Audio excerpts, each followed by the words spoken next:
Welcome to Vinci's Discourse, where the minds of today's most innovative entrepreneurs are unveiled and explored. And my name is Kyle Campbell, your guide on this journey into the depths of the entrepreneurial psyche. So sit back, relax, and get ready to dive into the minds of the greats. This is Vinci's Discourse. Welcome, man. Today we've got Vinnie Fisher, and he's a former tax and business lawyer turned full-time entrepreneur in 2007. He's the founder of Fully Accountable, and that's an innovative accounting firm. He's the author of The Best Investment, A Better You. He's the host of the Total CEO podcast and recognized for leadership with multiple Inc. 5000 awards. So, dude, happy to have you here, man. Hey, thanks for having me, Kyle. It's a pleasure, dude. So tell me about yourself, man. What do you do?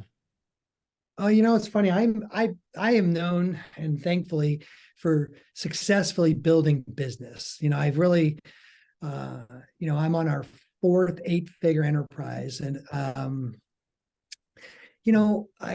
think my secret weapon has been my laziness. Yes.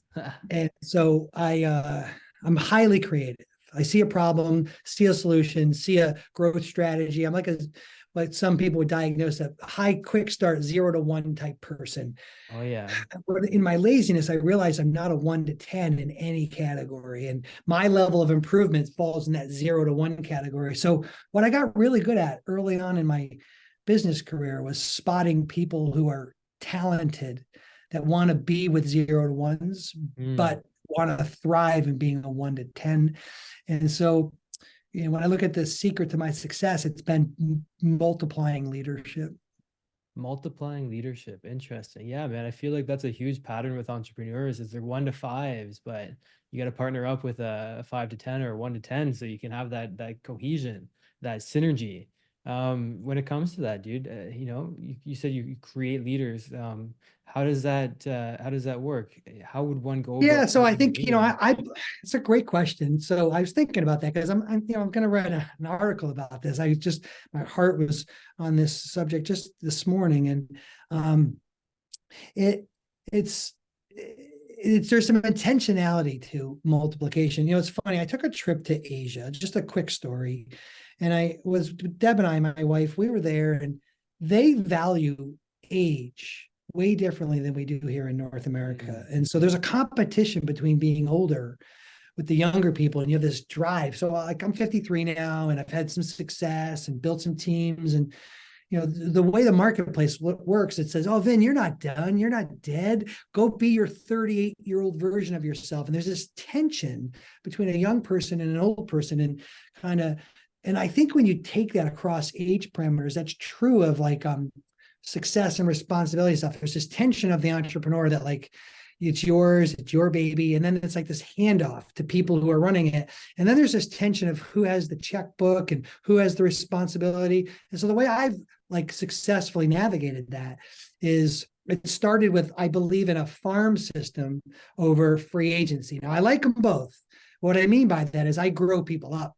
So how do I grow them up? Well, I've always had an attitude of interns and younger people. I believe you can learn competence pretty quickly. I think that the effort and the attitude and the ability are the matrix that I hire under. And so what I do here's like a little 3-point checklist that I would do. Are you somebody that speaks in language that sounds like the right use of I and we? In other words, I take responsibility for what we're not doing as an organization, and we celebrate what we can get done as a team. And are you somebody who has a right relationship to that? I would pay attention to your language, because if you have that reversed and it's more about I'm the genie behind the curtain and it's always about me, or even if I feel that way and I struggle with some of that language, I would say that you're more self-centered than team-centered. And it's a thing that can be changed. Actually, I went through that change. The next thing is micro versus macro thinking. So for that would be look like when someone would come into my office. I'm highly creative. I'm a marketer and they would ask my opinion about something. I found myself having micro conversations where I would answer for them.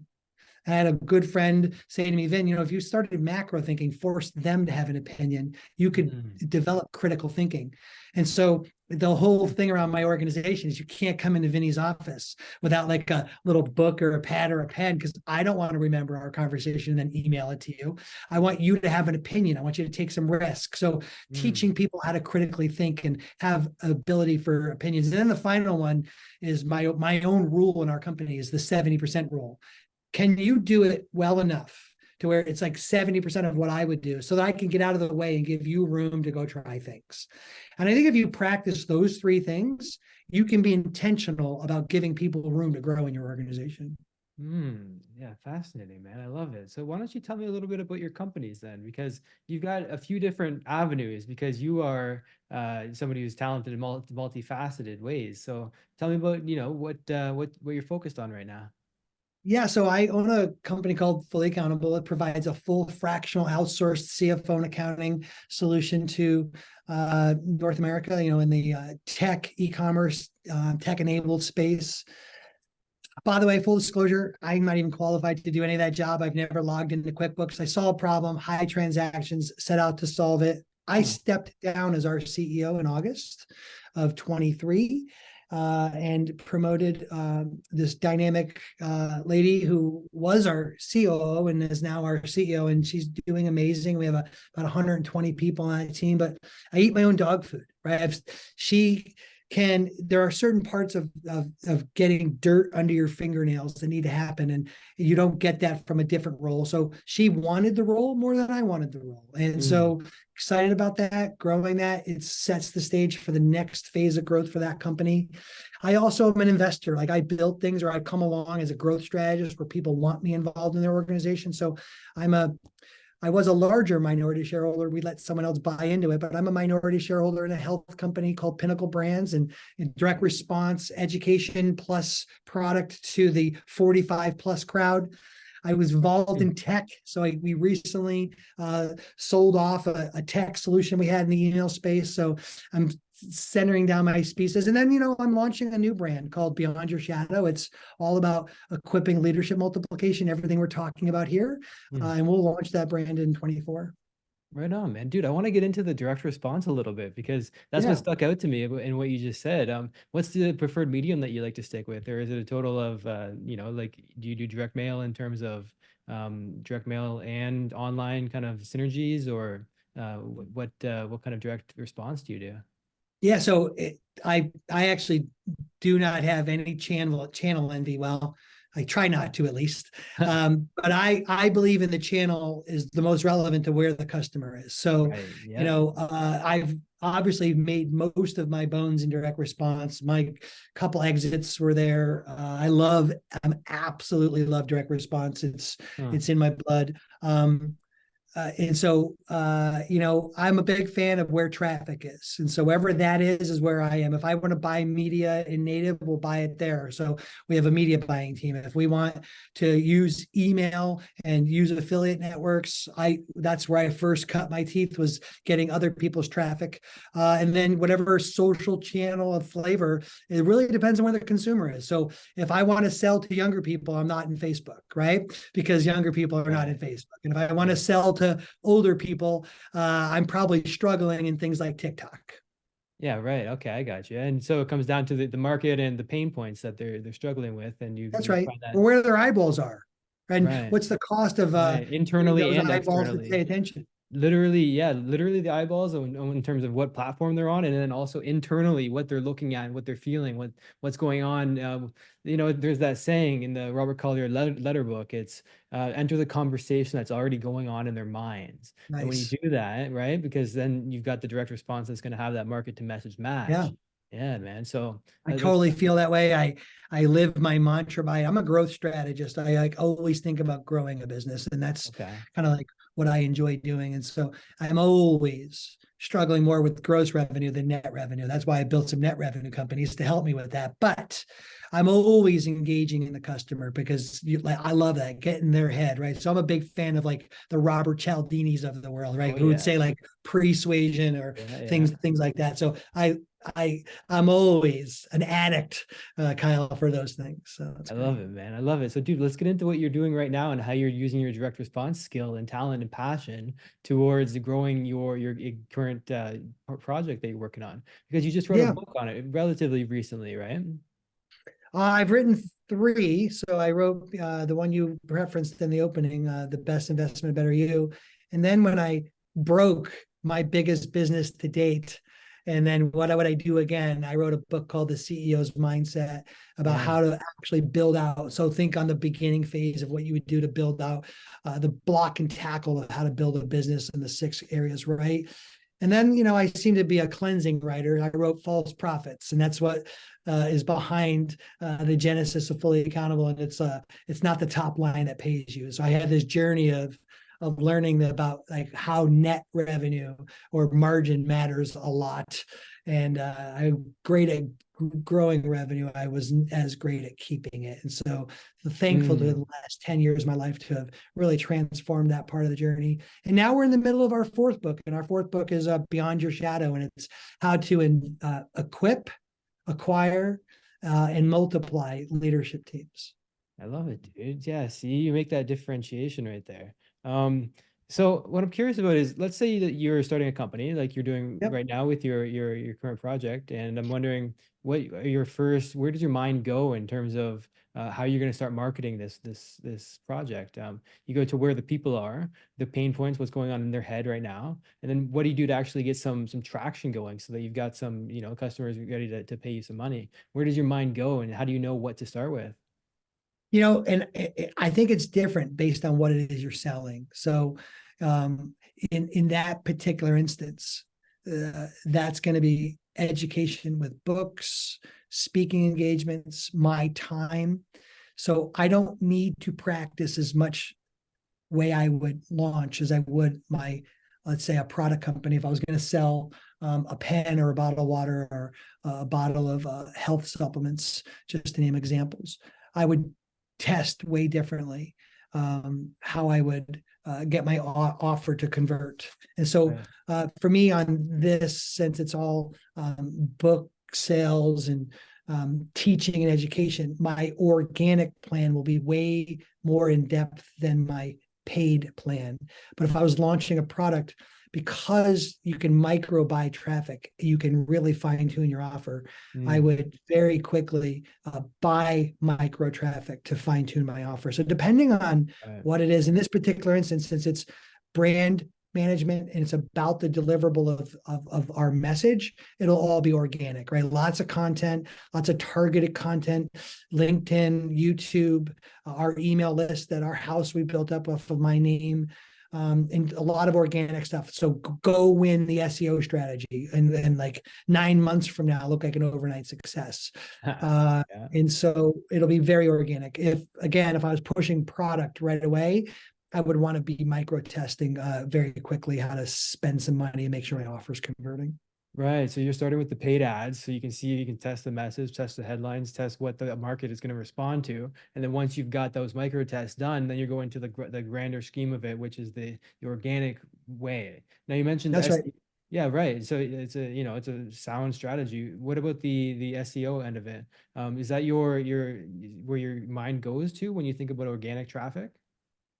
No, I just know that like when people are looking for things, and the basics of the Googles out there haven't changed, right? They prioritize user engagement. And so if I can spend some intentional effort and line up keywords, which is just the search terms that people are looking for, with the relevance of what I'm talking about, my buying of ads will only be better because I will populate more of the page. Now, most people don't invest in SEO because it's expensive. And it's like the gym. If you don't put a few months in, you don't see the results. And so most people bail on SEO real fast because they try to treat it like paid. And so I think anything that's organic, that's going to last a little longer. Like one of the secrets of why Fully Accountable does so well on acquiring the customer on search is we own so many first page positions for very, very competitive terms in accounting. And it's because we've right from the beginning have invested in organic SEO, and it just plays so nice now with paid that it's nice to have 5 of the positions on the first page, not just one of them.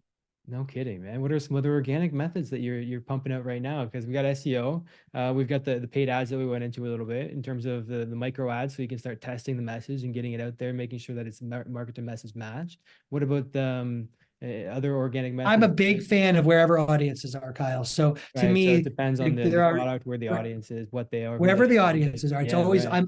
I'm at least consistent about that. So for me, if I'm launching something, like so, for example, I just announced on your show that we're writing a book called Beyond Your Shadow. So what I'll do is we start to get in, even within the realm of the view of what the chapters are going to look like.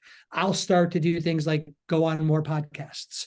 I'll go and maybe even do a guest writing on someone else's stuff. See, lots of people spend so much energy creating their own audience instead of taking advantages of the audiences that they're invited into. So I've been an Love affiliate from that, the minute dude. Hell go. yeah. So Yeah. I like taking advantage of everyone else's audiences and Mm, helping serve your audience. I'm on your show because I want to help your audience and whatever your right. audience needs. It's obvious you love direct response. So here we are talking about that. Well, when that starts to play out, and I'll come back, and if our audience loves even one little thing we've said, well, it just creates more of a footprint for us Mm, to have more ears and eyeballs. And so I always go after other people's audiences. So love podcast, guest writing, things that take time, but can have a longer effect on your dollar. Yeah, dude, what you're talking about are strategic partnerships, right? I mean, I'm a That's right. huge fan of strategic partnerships. Jay Abraham's been a massive influencer in terms of how influencing how I think about strategic partnerships. It's Funny you say important. that. He and I were just talking about that the other day. Jay is You a and friend, Jay? and yep, we're friends. And I was Nice. a few Saturdays ago, so I was supposed to speak for something at something of his, and we got crossed up. And Jay can run a little long on stuff. Sorry, Jay, it's true, but Yeah, I said you it don't out loud. say, But that eh? happened, and so, but Jay's absolutely amazing at strategic partnerships. Right, you know, I've learned most of I mean, if not from Jay directly, from people who learned it from Jay, right? Yeah. He's like the OG when it comes to that kind of stuff. Yeah, And he's really good at it. And he's funny. And the thing we're doing, he's like, Vinny, we got to do this together. He's already, the funny thing is, people who are like him already think about what other projects you can do together.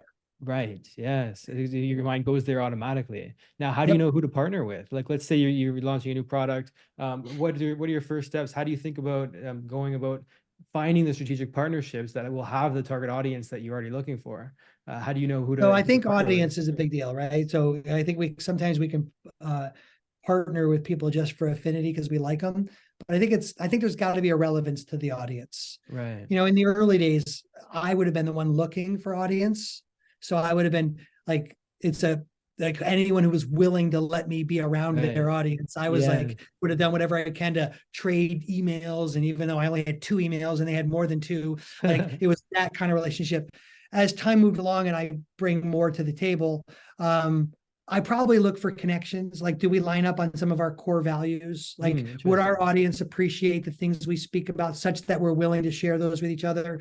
So I probably get Mm, a little pickier and things that are just beyond access to an audience. I care about, like, do we, you know, I don't know that I practice completely the Google test. Like, can we spend 3 hours on a plane together? But like, do we at least align on some things that both of our audiences will appreciate that we're trying to partner together?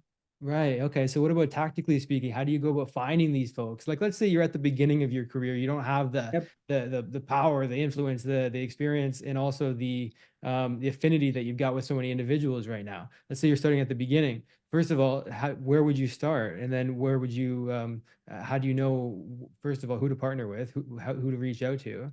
And Yeah, then so a few guys in my life, they've always reminded me of some things that I love. And one of them is a guy named Roland Frazier. And yeah. another one, interestingly, was his former partner, a guy named Perry Belcher. Love these guys, right? They're my buddies. Huh. And they would say, both of them, a different version of the same thing I'm about to say. People love to speak about one subject, it's themselves. Themselves, And yeah. so, what can I do to create a situation if I want to get in someone's inbox or get Mm, someone's attention, or is don't, if you notice today, like in LinkedIn or wherever, people like say they want to connect with you, but it's a disguised scale sales call where they want you to right, send them business. right, yeah. People need to reverse that. Mm, Networking isn't who you know, it's who knows you.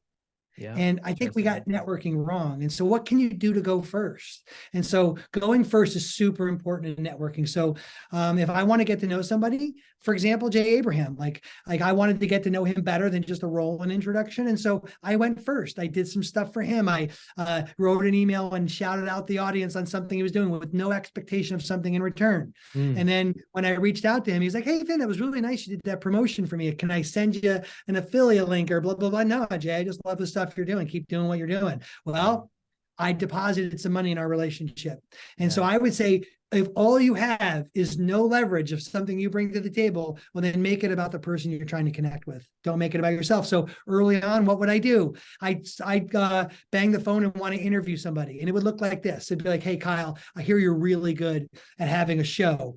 And I want to know more about that. I really want to hear your story of how you did it. I'm hopeful you want to do it. But when I look at what you're doing, I'd love to interview you. I'll even write an article about it and post it up there. But I want to know more about your story. Almost nobody says no to that if it's really with genuineness focused on that person. It's when it looks like you got 2 minutes to collaborate and see how we can work together. That sounds like a waste of time. Right. Interesting. Because you're not looking at it in terms of value prop ahead of the game. You're looking at it as, okay, maybe I can get something from this person. And so you're starting off on the opposite end of that teeter-totter. What about the message that I sent you, man? Because we're starting off the conversation, you and I, the relationship with you and I now, the same way that you're talking about. I mean, I didn't come in trying to get something from you in terms of any ulterior Perfect example, man. Yeah, right. Because I just said, hey, Vinny, I love what you're doing. You to an audience. Yeah. Yep. I love what you're doing. I think your message resonates with my people, that we have an audience. I'd like to get to know you better. Let's start that with being on the show. It was a frictionless approach to getting to know each other better. And then I made it more frictional than you could have by canceling on you once or twice, and twice actually. So sorry about that. But you made it easy for me to say yes. Right. Interesting. And so how do you know how to make it easy for people to say yes? What are the things that go in terms of how you think about that? Let's say I think it's like no different than my marriage, no different than my friends. Interesting. Okay. I think if you go into it with an agenda for yourself, you've got the equation all wrong. Right. I think that a little bit of humility goes a long way in this space, where if you, and honestly, I'm telling my kids this in addition to the people on our teams, can you have a longer perspective? So I think if you have a short perspective, it looks like, let's collab. If you have a longer perspective, it looks like what you did. Hey, I'll take a risk. There's some people who like Vinny. I've heard some stuff about him. I looked him up. I've seen some of his shows. Let's have him on the show. And then maybe something can birth from there. That's a longer perspective. You didn't ask for anything up front other than my time, which is expensive, but you did it in a way that, like, hey, I have a show. I'm willing to do that. A lot of people can turn on a show and allow someone to talk about themselves. And it would do that. And so I think right away, if it looks like you're trying to get something out of it, you got the equation all wrong, or the equation honestly is probably right. It's just too fast and it's too short in your thinking. Ryan Dice said to me once, we need to make more deposits than withdrawals in our relationships. And I think when stuff looks like a withdrawal right from the beginning, you went too fast. Right. I mean, there's no capital in there to withdraw. So, so you're fishing from a dry well, you know what I mean? So that's right. There's no water in there at the point. Nothing to withdraw. That's an interesting way of looking at that. Let's say somebody reaches out to you. How do you know when you're going to reply to them? Most of the time I don't reply. And so because most of the time people will do exactly what we're discussing. They have not done a great job of thinking long-term. They just immediately want to have a collab call. So I stopped a number of years ago doing these 5-10 minute, let's catch up. Those are super expensive calls. And for the most part, are a massive waste of time. If you want to get to know somebody, they should do what you did. Hey, Vinny, I'd love to have you on the show. We're not like, let's see if there's synergies to get together and figure each other out. That's just fishing. And so I stopped doing fishing. As a matter of fact, if even someone I might know in my life says, hey, I'd like to get 5 or 10 minutes of your time.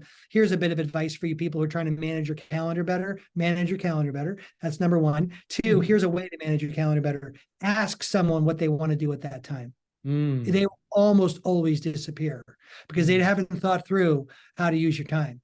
And so that you've done them a huge favor by protecting their own time, because they're wasting both of your times. Interesting. So let me ask you then, what do you want to accomplish in this hour conversation here? Aside from promoting your book that's coming up, right? Yeah. I'm at a phase in my career where I want to get a message out. And I Right. want to get a message out in a way that would absolutely do two things. One, help the listener, right? Be beneficial, encouraging, uplifting to those who are hearing according to their needs. So I want them to hear something that's been proven by, dirt under the fingernails, wisdom, not just knowledge. And then I know that if I do the work, writing, showing up on shows, that it increases that influence. So my goal would be to increase influence and take advantage of the invitation to do that. Wow, man, I love that. Yeah, you're a really long-term thinker. I can tell. It comes off of you. What about in terms of how do you know what value to provide to these folks? Because let's say you don't have a podcast, you don't have an audience, and all you're trying to do is you're trying to be helpful to people that could ultimately form some sort of synergy that you're not going into it with some sort of ulterior motive. But if it happens, then it could happen. That could be naturally happening. Hey, I hope you're enjoying the podcast, and I want to let you know that I've got a free book that you can get if you want to tap into more of these resources, and you can get that for free at kylesbook.com. Back to the podcast. How do you know what value to provide to people when you're reaching out and having these conversations? So I think it first starts with like who you are as a person. So I know the first thing I need to do for Kyle is to show up and be an engaged guest on his show, so that the people who are listening invested their time, took some risk with Kyle, and we gave him a good show. That's the primary obligation that you and I have. It's the lawyer in me, by the way, who says like the quid pro quo of our relationship should be such that I delivered at the level of my reputation with high character, good character, because you can have good bad character too. Can I deliver with good character my obligation of being an ever-present show host? Now, I don't really believe in like peddling an offer. It's not my style. It can be done, and there's the right settings for it. But I always believe in showing up with gifts. So I want to be helpful. So I always show up with a gift. So I built an entire gift system for podcasts. So at our company, fullyaccountable.com/gift, in this case, podcast gifts, you get there any way you want, listener. We have a free thing for you. Our books are free, our audios are free, our how to actually operate your business with KPIs are all free, how to make some good tax decisions. It's all there for you. I want one thing in return: your email address, because you got to get it somehow delivered to you. And so we're always wanting to deliver gifts, because we believe that if you go first, people don't feel threatened that you're trying to sell something to them. And then when they need us later, they'll raise their hand. Well, you can tell that you actually eat your own pudding, because you go on your website and every single page, bam, give me your email address. It comes out. It is the number one thing that comes up on every single page. And I loved that when I saw that. I was like, hell yeah, man, we got some direct response going on. That's what I'm talking about, baby. Got to have a call to action. It's almost criminal not to. If you do direct criminal for response you and you and don't for have a them, call to right? action, Criminal for both parties. Yeah, no kidding, dude. What about in terms of what you've brought in from the lawyer career that you had, in terms of having these joint ventures and how you look at marketing from a lawyer's perspective? What are some ways that you differ in terms of how you look at things as opposed to how the general marketer would? There's two things. That's a great question, Kyle, by the way. I appreciate that. I don't get a question like that very often, because it requires an answer that a lot of people struggle with. Lawyers are taught to understand the other side of an argument so that they can make their argument better. And so in my core, I was a debater before I was a lawyer. It's just a personality. I'm like when you take all those tests, I would show up as a debater. Yeah, an ENTP, baby. category, Me too. Enneagram. Me too, by the way. Yeah, ENTP. Okay. So I would show the up like debater. that. As I got healthier in life and started dealing with core wounds in my heart and my own journey of faith and understanding where I sit in the entire continuum of life in the world and my own journey and all that, I started to like really appreciate that people come at things with different perspectives. The debater in me, unhealthy, would say, I just knew that because I wanted to win the argument. The more healthy version of me is being able to appreciate different perspectives. And so that's probably the biggest thing I bring to the table, is the ability to, as a lawyer, like see different perspectives. I'm a quite good negotiator. And as a result of that, it's because I find common ground. So looking at it from the other person's point of view, and then structuring messaging based around what's already going on in their mind, like you said. What's the second thing that you've brought in from the lawyer career over to your marketing? You said there were two. So I learned about myself that while I'm around amazingly smart people like you and others who expose that I'm not as smart as y'all, I am actually tenacious. I have a gear, I don't give up. And so Mm. as a result of that, I had to learn something about my personality that actually doesn't fit well into that. I didn't early on like open loops. So if you and I had gotten in an argument, as the peace Ah, maker in me, I would need to settle that real quickly in order to continue in the day. I right. realized that conflict is actually can be quite healthy. And so I've learned to work through more of the process of conflict than resolve it too quickly. Right. So instead of ignoring that conflict and well, doing your best to, and it's on your mind, what comes to mind with that is objection handling. How you're going to Yeah. smash objections when they come up in terms of a sales situation. For that, you first of all need to have the empathy to know what objection is going to come up, especially in marketing, right? When we don't have a one-to-one sales situation where you're actually looking at it in terms of what you're predicting what their objections are going to Yeah. be before they go into it. So it takes a lot of empathy to be able to do that, right? What do you think about like how do you know what objections are going to come up in terms of a marketing strategy? How do you structure your campaigns around that? I think you got to get to know the customer, right? Yeah, And so man. you got to know their problems. You don't have to, I don't know how to have to run an accounting firm to know the problems that an entrepreneur has with the back Yes, office of the right, company. I just have to look in the mirror and remember my fear of losing customers, the shoe dropping, no right. one paying attention, our inventory disappearing, or having the worst of all, running out of money.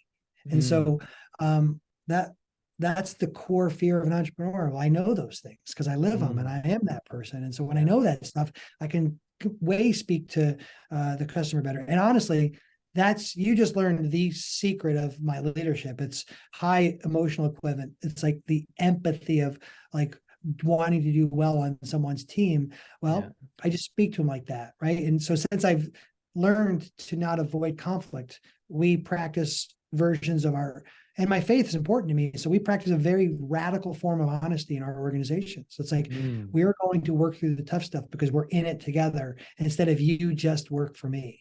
Right. And that goes back to marketing too, being ultimately honest, because an honest marketer is, it can go either way, obviously, just like anything. But the way I think about it is the old Volkswagen advertisement where it's like, Hmm. think small, it's you're being honest about your product and you're actually going Yeah. counter to what the general market is doing and what everybody else is doing in terms of competition. It's fascinating. Well, in Ultimate, the early days, that point about value proposition, in the early days, I was just a poor kid. All I wanted to do was make money. I didn't care what I sold you. I just wanted to sell you. It yeah. was amazing to me when I realized I could create something valuable and help more people and still make a bunch of money. When that all went together, the idea of a value proposition light bulb went on.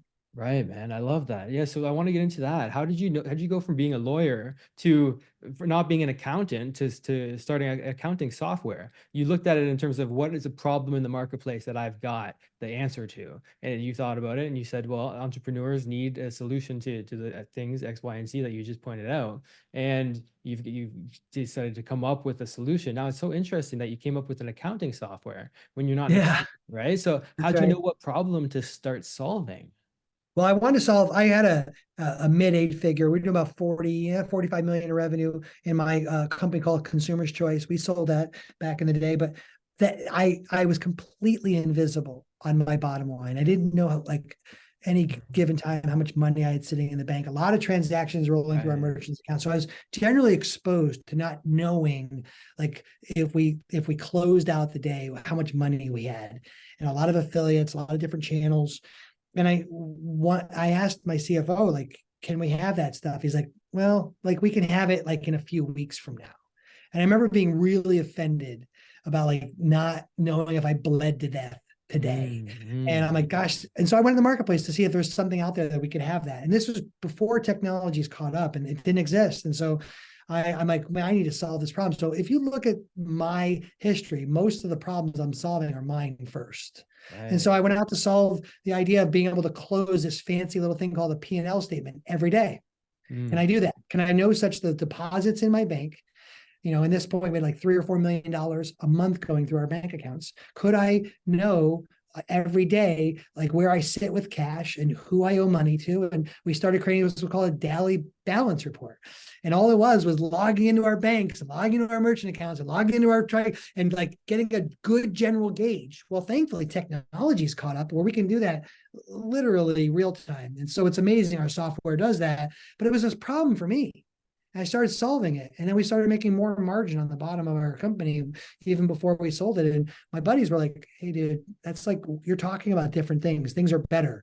And it occurred to me, I'm like, I built this for myself. And I jokingly said to my business partner now, who wasn't my partner at the time, Chris, I said, I think other people want this. He's like, I don't think so. We have a great product company. They're not going to want this service company. I go, I think so. And in the car on the way to one of our vendors we were doing business with on the time for inventory, I said, I think we should go with it. Look, give me some names. And he gave me some awful names. Sorry, Chris. That's just the part of the story. I wrote about it, so it's in the book. And I actually bought Fully Accountable on my lap for $1.99 and said, I think we're going to build this. And my entire board laughed at me and said it was never going to work. And here we are 10 years later. Wow, man. I mean, hell, people are dealing with a lot of problems. How do you know which problem to focus on in terms of starting a business? See, that's so interesting, right? We've all got a lot of problems that we're all facing as a human being. It's a human condition. It's kind of inborn. It's encoded into us to be problem solvers, problem identifiers, and then problem solvers. We're all dealing with multiple problems. How do you know what problem to focus on? What's going to be the most lucrative or what's going to be the most impactful to the world? How do you look at that?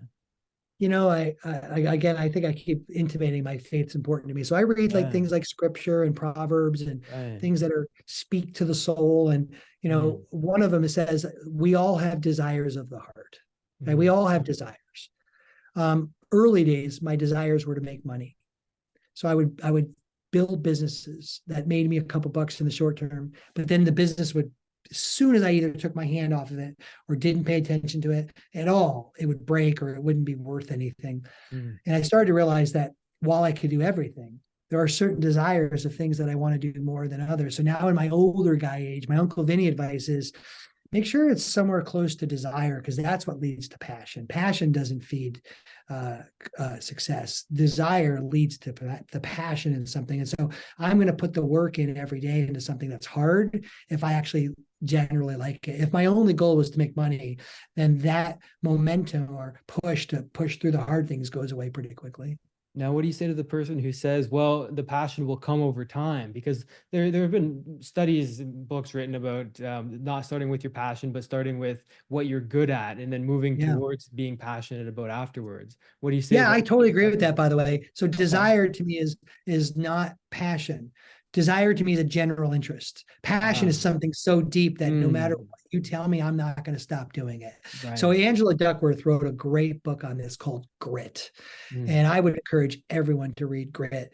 And she talks about the most successful people that they did studies over actually have this trait of grit. What she does, though, is gives you some real advice as to where to apply that grit.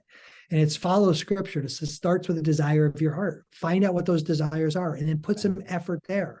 And then find out if that desire lines up in such a way that you want to keep doing it and help others. Because each of us have at least a gift, if not more than one gift that has been freely given to us. And so how can we help others with the gift that we have? That's where this desire plays in.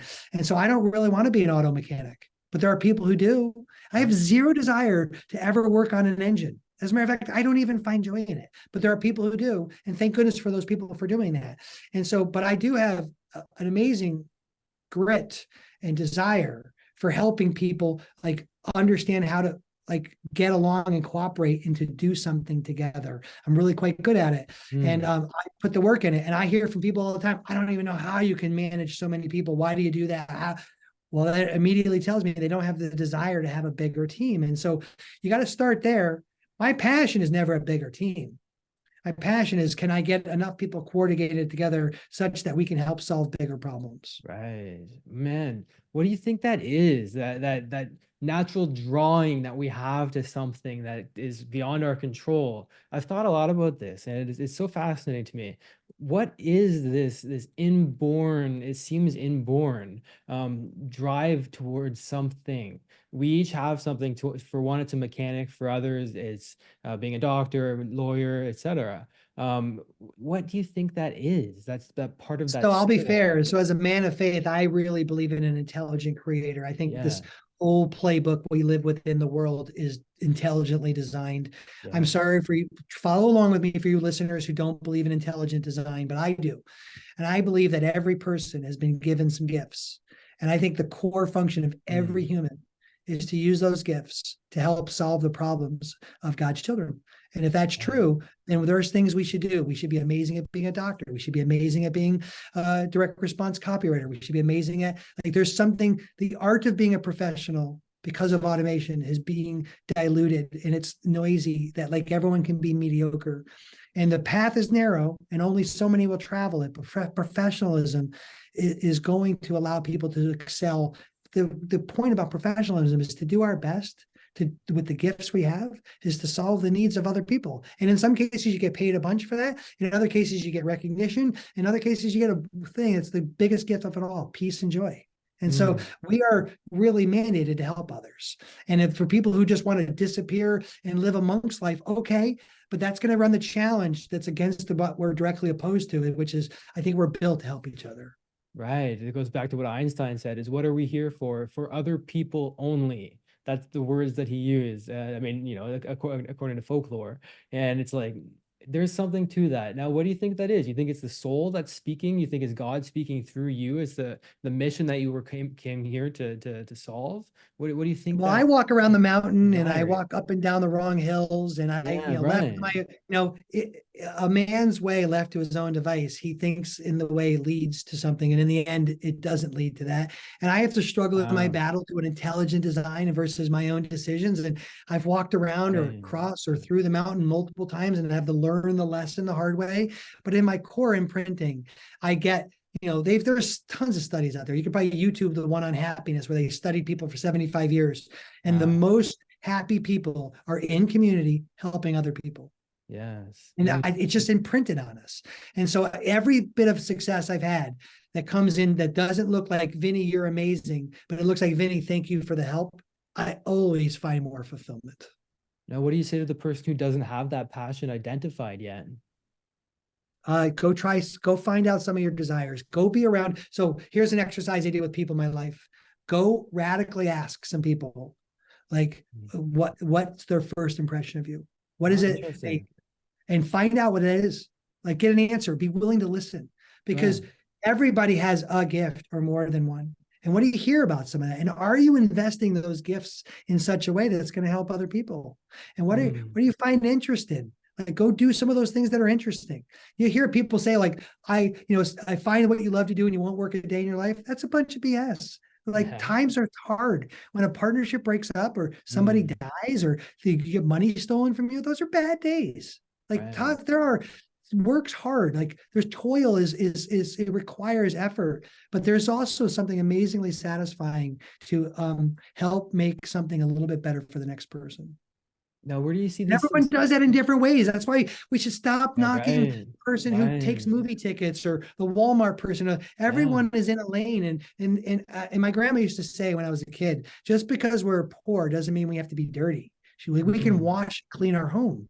And she just Mm. instilled in me this excellence about, you can serve well. Everyone has an obligation. If you're a parent, you have an obligation to serve well as a parent, to help your children be socially adjusted so that they can help serve well in society.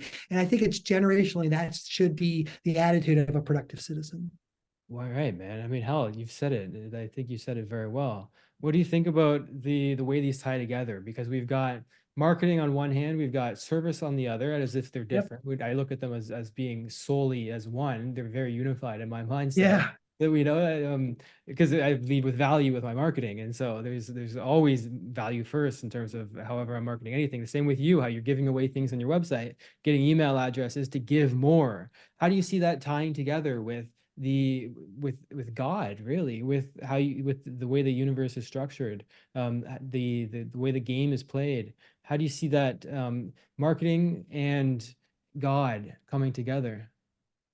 Yeah, so for me, I think I like a couple of things, right? I'm going to stand before him in what I believe for Right. myself. And I have a massive life journey. If you've known me long enough, you've seen a massive overhaul in my life about coming to a relationship in Christ. And so I'm so thankful for Mm, that. mm, And so anyone who ever wants to hear about that, I'll be happy to talk about it. But what that's done for me is it's certain things. So, I don't look at Jesus as a good guy, I look at him as a great God. And so he has certain things in my life that are important. Like I'm going to one day stand before him and take an account of my life. And right. so that should make me very concerned with what I'm choosing to do to live out my life. I also believe what I believe. And so since I do, I care so much about anyone I come in contact with to know that, because like if all of it starts with that primary calling in my life, well, then I want that for them too, if I believe that. So that orders what I Mm, do. And so from there, everything else is just living out the complexities and pains of life. And so, can I stop for 2 seconds and have a wonderful conversation with somebody? Can I say yes and take a little risk to meet a new friend on his podcast? Can I stop and have breakfast with a young man and help him where he's struggling with like mm. whether or not he's going to cut his mom out of his life? Like what can we do to Wow. give back a little bit and also give out an email and know that in return, if you're there's a proverb that says there's nothing more precious than a good name. And so a reputation is a nice thing to have. It just takes time to earn one. Right. I mean, look at Jesus. Yeah. Talk about a reputation, Right. right? And even the Yeah. people who don't believe in him as Lord would say he's a good guy. True. Yeah. You don't hear people talking shit about Jesus, right? Yeah. I mean, there's a couple quacks out there who say he didn't exist, but for the most part, the intellectual society would at least believe in his existence. Right. The general Muslim would love Jesus as a great prophet. You're probably right. No kidding. Yeah. Well, the Quran talks about him as a great prophet. So, they think of Moses and Huh. Mary and Jesus in a very good gal, good guy sense. And so they just don't see him as Lord. That's where we're different on that. But I love them. And I serve a Muslim no different than I would serve a Christian.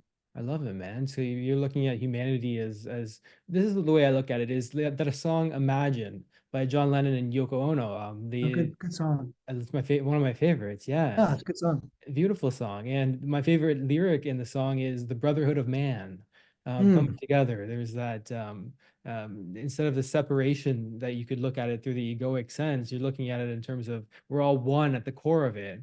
Very it's really fascinating. good. It's funny Yeah. for me. Something changed in business when I stopped looking at people as a project and more like them as people. Mm. What's the difference to you? I because we're more than just the transaction we're going to close. We're Yeah. more than just the show we're doing. Like, if we can leave this and some of the fruits of truth just are impressed upon you such that you will go explore the truth of eternity, then the rest of it's all just a little bit of a scorecard. But for me, if I really believe in what I do, then my primary obligation is to go make disciples. And now it's a fancy church term, and I don't want people to get shut down, but gosh, I'm so thankful to have been someone gifted with that. So I get to go work really hard and do all these wonderful things and get caught up in all the anxieties of life for what? For something so much bigger than me. And Mm. that's super cool. And so because of that, I've learned to enjoy simpler things. Like I'm really thankful for a marriage that's coming up on 30 years. I got Wow. 4 beautiful children. I've got an office filled with people who are wondering what I do now because I'm no longer their CEO. And I've got the burdens of life like everybody else. Man, yeah, you're a family guy, eh? I love that about you, dude. Seriously. And it's the first thing written on your About You page on your website is your father and you've got 4 children. And you named the Yep. children, which is it says a lot. What do you think about giving up control? Where does that come in? Because Well, back on the naming of the children, I would have went with 1, 2, 3, 4, but Debbie felt this need to name them. So since she named them, I use their names. But what's your question? um my question was, now I forget the question. God Yeah, damn it. that's so good. Yeah, man, I love it. The question was giving up control. How do you trust that God will, make things work out for you? And because I Yeah, find the more I try to grip onto the control, the worse things get. If I go with the flow, wu wei, there's a term for it, giving up that control and trusting in God. But it's so super difficult hard, to do. Kyle. It's hard, I man. believe I serve a God that loves everyone. And I also believe that really bad things happen to people. And so somewhere in the way, I had to learn to trust in that gap, that his ways are not my ways. And I don't understand all of that. And so since that's my core belief, I try my best every day to trust in that. And so when I give up control in business, it's because I believe in that. But two, I also believe that I'm going to pay the debt that all men pay. I'm going to die. And if I really care about our organization, I think that, scripture talks about the age of 50. And we don't in North America want to celebrate that. But I watched it in Asia, we talked about earlier. They start to embrace the handoff. And so this intergenerational attitude of like equip the next generation to carry the mantle of life is what I'm trying to live. It's super hard. I'm at the peak of my earning. I'm at the peak of my net worth. I'm at the peak of my influence, and I hand the ball off. Stupid hard. You can see why professionals take too long to retire, because they don't want to be out of the light. It's a fair struggle. I don't suddenly want to be the guy that everyone's like, oh, I remember him. No one wants to feel like that. It's super hard, but like if I can try to get bigger, if I can try to be more intergenerational, then like now I might be able to run the race of legacy. So when I stand before the Lord, he would say, well done, good and faithful servant.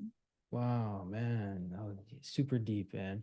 The intergenerational viewpoint is incredible to me, because I look at that in terms of business, the impact that we're making as a company, the same with you. I mean, you're not just impacting one person, you're impacting their children who will impact their children's children because of what you did for them. So you're not Yep. just helping one generation, you're going through the generations with that legacy play that you're talking about. Yep. Man, yeah, see, I And get a so lot of that's why I'm all about inspiration. multiplication, because like at the core of me, I know that me times one times something is still going to be a small number, but something more than one times something more than one is always going to outpull. That's why I like someone else's audience. Like that's why I like Yeah. more people. Like that's why I build leaders, because more them doing something at 70% is better than me doing everything at 100%. Wow, man. Yeah, no kidding. What's a question that I'm not asking but should be asking? I always like to ask this question because it's a meta question.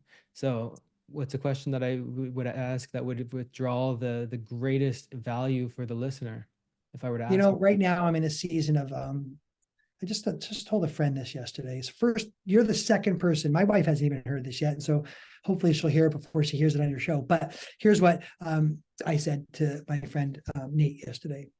I'm in a season right now where I'm learning something different about a desert. A desert is a dry, in some cases, lonely place. Not many people live in it.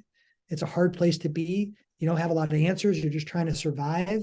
And I've been in this desert of transition. And one of the things that can be tricky about a desert is a great book I read on specifically what I'm about to say is Viktor Frankl's Man's Search for Meaning. Yes. And he wrote about a term in his time in a concentration camp. And if you like to do self-work, anyone listening, read that book.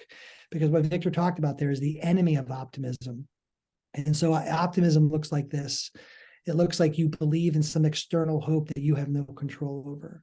And it might not even be reality. And so in concentration camps, he studied men, and they would put their hope in like Christmas Day. When Christmas Day comes, the war is going to end. And then the war didn't end, and they didn't get out. And the next day they died because they gave up all hope, because they had optimism, not reality.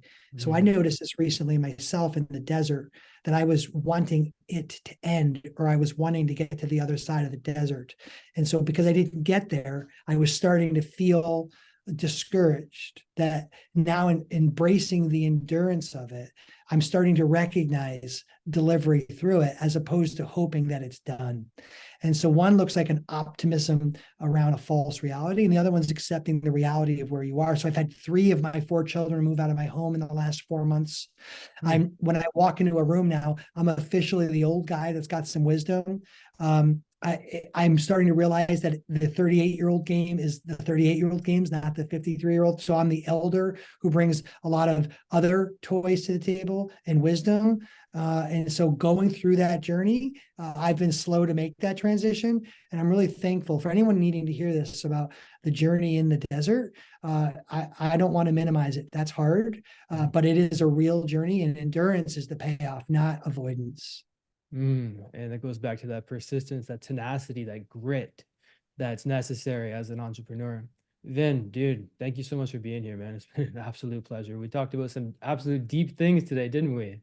Wow. But I can tell you, you're guaranteed you are surrounded by close friends and people in your life who talk like this because you talk like this. And so thank you, because we don't go here if you didn't go here. So thank you for wanting that. And that means that the people who are listening to your stuff are hearing eternal things, things that actually go deeper than whether or not I can get you 10% more on your email. Yeah, I'd like to go as deep as I possibly can in these hours, man. Props on you for noticing that, dude. Thank you so much for being here, man. Wow. All right. I hope you enjoyed that podcast episode. And if you want to get a free copy of my book, go to kylesbook.com and you can get a copy there. I'll talk with you soon.